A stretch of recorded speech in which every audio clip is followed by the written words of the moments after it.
Pinagpalang araw po sa bawat isa. Welcome back po sa ating channel and welcome back po sa Blessed Builders. Isang maulang araw po mga ka-blessed. Nandito po tayo ngayon sa site po natin dito po sa Porac. Ayan, check po natin yung update po dito. Dito po tayo ngayon sa pinakaharapan po ng bahay. Okay na po yung roofing po natin dito. Yung pong plastering okay na rin po. Yung spandrel po ongoing po siya. Tapos nag-start na rin po yung pagta-tiles po ng mga boys po dito. Kaya makita rin po natin mamaya yung mga tile design po na pinili po ng client po natin. For the meantime, check lang po natin yung update po sa labas po ng bahay. Yan, dito po tayo sa right side ng bahay. So may bandang right side, itong portion po na to, yan po yung terrace po natin. Yan, tapos yung mga ginamit po nating material sa roofing, yung pong gutter po natin, nagpa-upgrade po yung client po natin. Smoke stainless yung ginamit po natin. Yan, kaya mukhang parang gray po yung kulay po niya, pero smoke stainless po siya. Tapos request pong roofing color, kulay green. Yan, kulay green po yung roof color po natin. Yan, sa 4 agua po, nakalitaw po yung kulay po ng roof.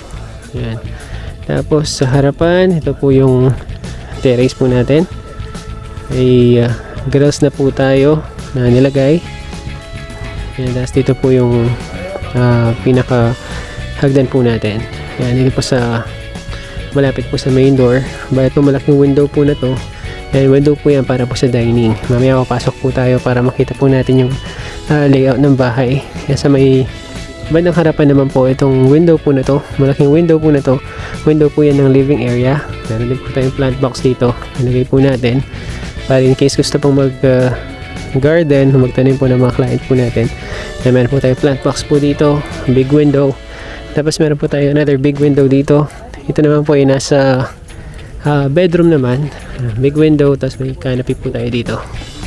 Yung canopy po natin, yan, hanggang dito po siya sa may gilid. Yan. Yung kabilang window po yun, another bedroom po yan. Yan, ikot po ako para makita po ninyo yung dito sa side. Yan, ito naman po yung pinaka side po natin. Yan, may kapitbahay na po yung mga client po natin. Binabati po pala natin sila. Nasa US, si Ma'am Nora. Yan, nasa US po sila ngayon. Although nakabalik po sila a few months ago. Yan, na-meet po namin sila for the first time. And then after few weeks po, yan, umalis din po sila, bumalik ng US. And hopefully po, if loloobin daw po, makauwi po sila ulit once natapos po yung bahay. So, pasok po tayo para makita po natin yung layout po ng bahay.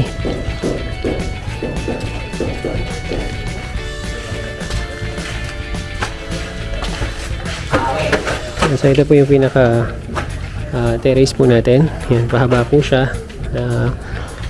hanggang dito po sa may gilid.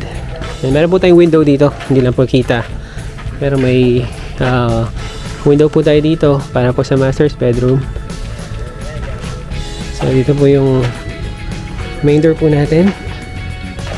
Main door, open entry. Ito po yung makita po natin yung living area sa portion po na to. So open concept po. Tapos yung kitchen po natin nandito, and then yung dining area po natin nandito po siya. So portion po na to. Yan, so na-deliver na po yung mga tiles po natin. Ongoing po yung pagta-tiles. Nag-start po sila sa banyo. Yan, check po natin sila mamaya. At saka dito po sa may kusina, meron po tayong bar counter dito. Yan po yung bar counter po natin. So nag-start na po tayo mag-tiles. Kulay cream yung request po ng client po natin. Yan, parang marble design po sila pero kulay cream po yung kulay po ng mga tiles natin. Yung ginamit po natin tile size po dito 60 by 60. So ito po yung counter po natin. Tapos ito po yung pinaka master's bedroom yan. Master's bedroom. Sa master's bedroom, may mga gamit lang nga lang po since nandito po yung mga boys, dito po sila natutulog. Tapos ito po yung banyo ng master's bedroom. Si Boss Bernie po. Boss Bernie yung nag-tatiles natin. Yun o, Boss Bernie, baka may gusto kong batiin. Shoutout po sa Family Sanchez. Yan. Shoutout na po sa Family Sanchez. Yan, nag-start na po silang mag-tiles. Yung ginagamit po natin dito, 30 by 60 na tiles po. Yan, kulay white po pareho yung shade na nag-request po ng client po natin. Pero ibang tile design po yung sa may shower area. So, yung dito po sa may portion na to. Tapos yung kabilang toilet din po, ongoing na po siya.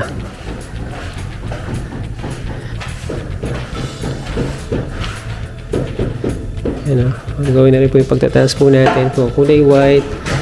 Tapos meron po tayong other design na pinili po na client po natin sa may shower portion. So yung wall po na ginamit po natin dito, same po siya dun sa wall sa kabila. Yung pagkakaiba lamang po is yung pong tiles sa may shower area. Meron pong design yun dito, yung sa kabila po kulay white. So galing po tayo kanina sa may master's bedroom, and then yung other two rooms nandito po siya. Yan, so kabilaan po dito, dito. Yan, so hindi pa po sila nag-start dito. Pati po dito sa kabila, hindi pa po sila nag-start na mag-tiles. Start po sila sa dalawang banyo, tapos dito po sa sa may kitchen.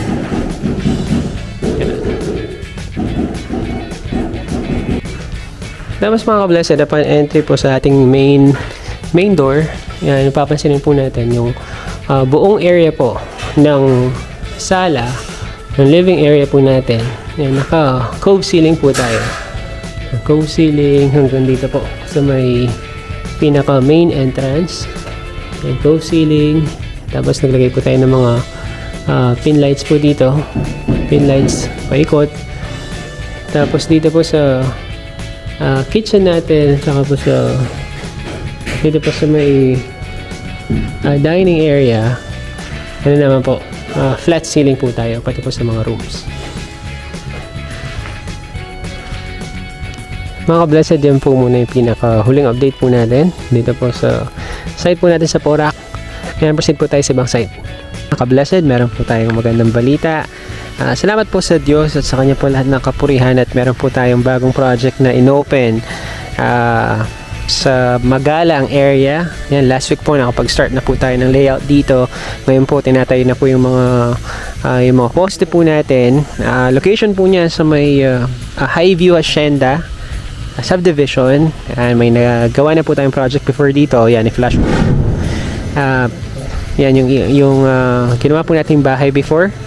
And kung gusto niyo pong i-check, yung pong house tour po natin, pwede niyo pong i-check sa YouTube channel po natin. So ngayon po may pangalawang project po tayo dito. Yung pong gagawin po natin dito, it's a 2-story house. Yung pong project na ito, ang owner po natin is nasa US. Ayan, si Ma'am Vivian. Ayan, binabati po natin siya. Na-meet po namin siya few months ago para po i-set up po natin yung construction po dito, and then after po noon umalis po siya, bumalik ng US, pero eventually after 1 or 2 months babalik po ulit siya kasi po may retired na po siya. So itong ginagawa po natin project dito, it's a retirement home, a retirement house po ng client po natin na nakatira po ng US.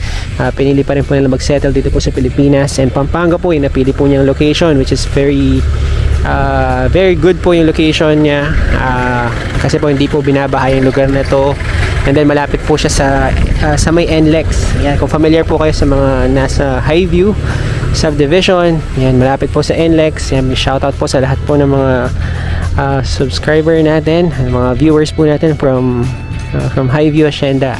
Yan, papakita po natin yung perspective po ng bahay. Yan, ito po yung lot po natin. Hindi po ganun kalaki yung lot, kaya 2-story po yung gagawin po natin dito. So 10 meters po yung frontage, 20 meters po yung sa may side. So ito po yung perspective po natin, papakita po natin. Yan, 2-story, meron po tayong 3 bedrooms. Tapos meron pong 2 banyo at isang powder room. Yan, so yan po yung perspective, and then pakita po natin yung pinaka layout po ng ground floor. So ganyan po siya niyan. Meron po tayong isang parking area dito po sa may left side ng portion na to. One car parking, tapos naka firewall po tayo sa may likuran since di po ganun kalaki yung lot po natin. Meron po tayong one side firewall sa may pinakalikuran, parking, tapos yung sala po natin nandito siya, sala, tapos yung dining kitchen po natin sa may area po na yun. So at the moment hindi pa po talaga kita yung itsura po ng bahay, pero eventually po in a week or two makikita na po natin yung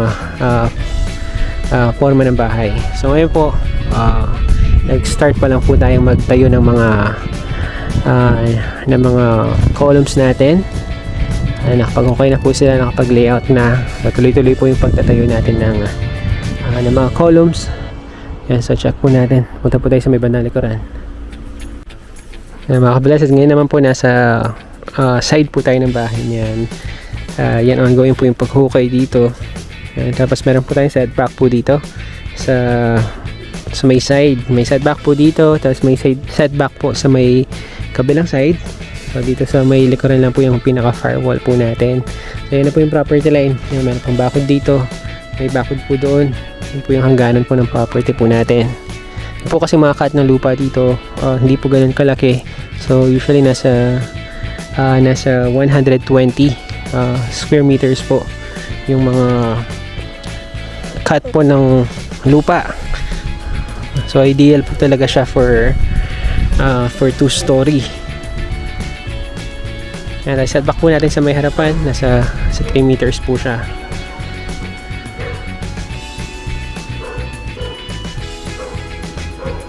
Yan, portion po na to. Yan po yung sala po niyan.